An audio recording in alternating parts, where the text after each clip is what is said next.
Hey, welcome to Everyday Reviews. We're here in sunny San Diego for continuation of what I'm calling the Toyota-thon. You see, Toyota's brought us here to test drive a lot of their new vehicles. We have everything from the Land Cruiser, Tacoma Hybrid, the Crown Signia, and of course this is the new Toyota Camry. And for 2025, it doesn't just get a huge new look and technology, but it also goes 100% hybrid.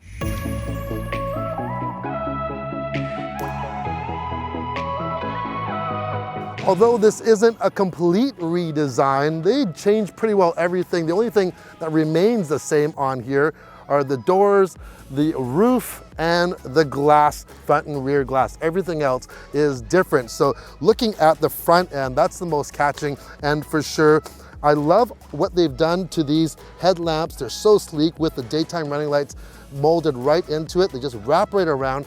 The XLE has the upgraded LED lamps. XSE has the same as well. The grills are model specific. This is the XLE grill. If you go for the XSE, it's a little bit sportier per se. Since this is running on the same platform as the outgoing Camry, wheelbase remains the same. However, your front and rear overhangs are a little bit longer, making it a tiny bit bigger.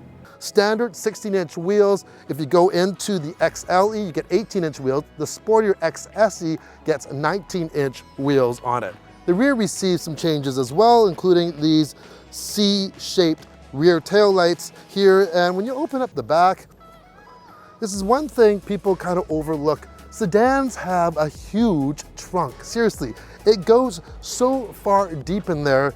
I would say this probably, this has more room probably than our Ioniq 5, and that's a hatch. And I'm pretty sure it's a bigger vehicle. These sedan trunks are huge. They're just big. You just keep on loading things in there. The interior of the new Camry is very nice, especially on this XLE. The first thing I notice is this diamond quilted micro suede, they call it Dynamica on this particular model. So if you get the base trim, you get a 7-inch information display and an 8-inch touchscreen. But if you upgrade up into what we have here, the XLE, we have 12.3-inch driver's display and a 12.3-inch infotainment screen. Every screen does have wireless Apple CarPlay and Android Auto. It's a very nice cockpit-like feeling. And you know, it's like, this is not a sports car, but it does feel sporty. We got leather on the XLE here. If you go for the XSE, you can get the red leather, which is pretty cool.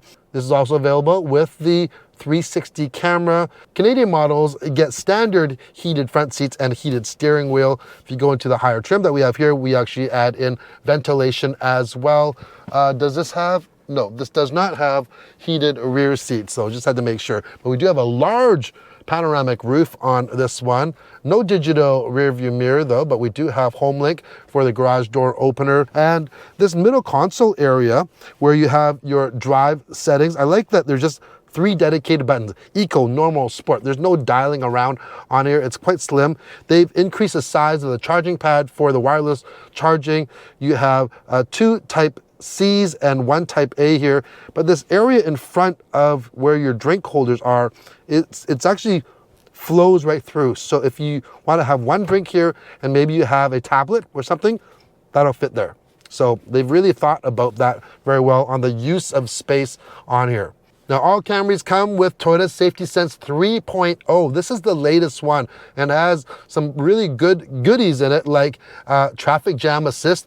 Under 40 kilometers an hour, you can actually just go hands-free. It will follow the vehicle in front of you and get you out of, take all that stress away from that monotonous bumper-to-bumper traffic. Also, proactive driving assist. So this is a new feature where it will use, even if you don't have the dynamic radar cruise control on, if you actually activate this proactive driving assist, it'll actually just go and analyze your inputs. Let's just say it uses the camera and it sees the corner coming up and it sees that you're not doing anything.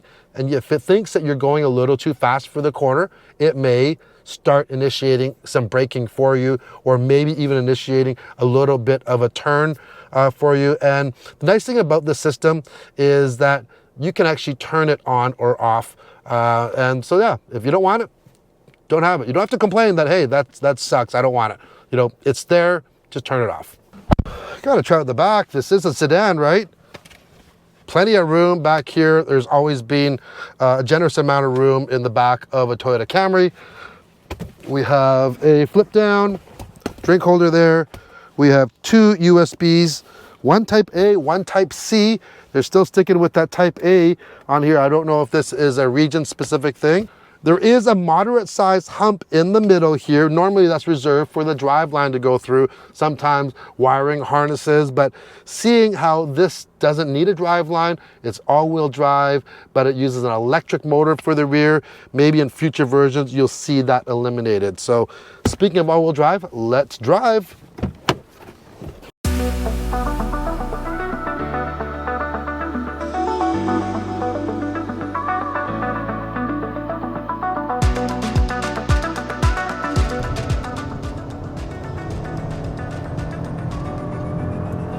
Okay, that was over 60 miles an hour.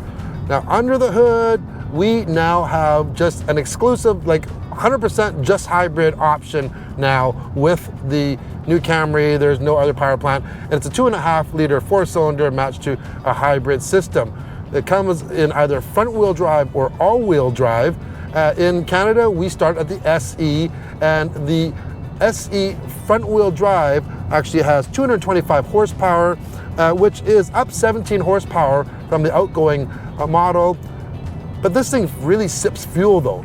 We're talking 4.6 liters per 100K. For a mid-sized sedan, that's insane. You know, then if you go into the all-wheel drive, that bumps it up 30 horsepower because you're actually adding an electric motor to the rear, a 30 kilowatt motor, and now you're gonna get 232 horsepower, and your fuel economy, it gets bumped up a little bit to 5.1 liters per 100K combined. Now, what's different if you're asking, hey, well, the Camry, of course, had all-wheel drive as an option before. Well, not an on-demand version like we have here where it's strictly electric. You know, there's no drive shaft going to those rear wheels. So when it needs extra power to those rear wheels, it is not engine speed specific. And we're going up a large grade right now. Man, people drive fast here, I gotta say. I don't know if they're running from the law or something like that. We are flying up this hill at 80 miles an hour, and there's a guy tailing me, and people are pulling away from me here. Also, it's really hot. I'm so surprised. I've been in the San Diego area so many times, but it's always very temperate, the climate here, but it's really, really warm. It's 90 degrees out, and for early April, I just find that's hot. That's really hot. So I just want to give you a good example of what it sounds like. Now, the XLE and XSE have acoustic glass in the front and also on the sides as well. And that's going to help kind of filter out all those harsh sounds. We are running a continuously variable transmission on here, and there's really good torque on here. What I really noticed though is going through these mountain turns and canyon roads, how well this Camry handles. So even though this is running on the same platform, all the torsional rigidity is the same. However, they have beefed up the suspension, you know, and the stabilizer arms, and you know, it's all beefed up, and this really drives fairly flat. Also, brake-wise, same size discs and pads, but they've introduced a brand new booster, so less effort and really, really good predictive brake feel when you just even gradually pressing it. It's very, very progressive. Okay, let's check out the U-turn capability. Tight. Love that. Squiggly lines, squiggly roads for the next mile. These are beautiful roads here. We're very, very close to the Mexican border. There's actually a border stop not too far up here to get into Mexico. Turn-ins are precise. I wonder what it'd be like with the 19-inch wheels on the XSE. I have zero complaints on how this vehicle's handling these twisty roads. Like, seriously, this is not a sports car by any means, but you feel like it can hold its own. Well, there you have it. That's our look at the brand new 2025 Toyota Camry. What do you think? Leave a comment below. You know, I think there's a lot of value in vehicles like the Camry, and everyone always wants SUVs nowadays, but you know, do yourself a favor. Check out a vehicle like the Camry, a sedan, because first of all, the starting price of this in Canada, we start with the SE trim. Front wheel drive starts at $34,000. That's a lot of car for $34,000. You can get all wheel drive for $37,000. And if you want the top of the line XLE or XSE, that goes for $44,000. And it'll do pretty well everything that most SUVs will do, but it'll handle better. It's more comfortable. And yeah, I think, once again, it'll save you money in your pocketbook. So anyways, that's it. Hope to see you on the next review. Cheers.